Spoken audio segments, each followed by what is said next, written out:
We'll guide you through how to animate image in VSDC Video Editor.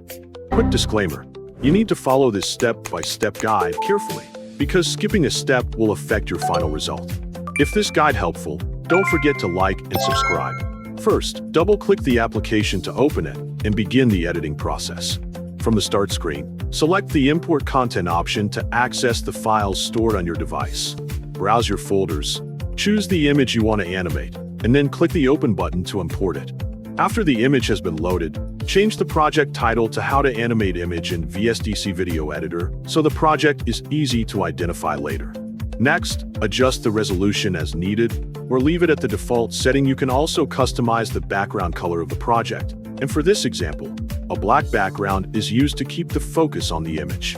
Once all project settings have been configured, click the Finish button to create the project and open the editor workspace.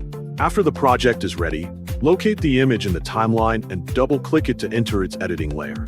Then move to the top menu and click the Video Effects option to access the available visual effects. Several animation effects can be applied from the categories provided in this menu. As an example, click the Transparency category and then select the Fade in effect. Leave all settings at their default values and click the OK button to apply the effect to the image. The fade in effect will now appear on the timeline, allowing the image to gradually become visible.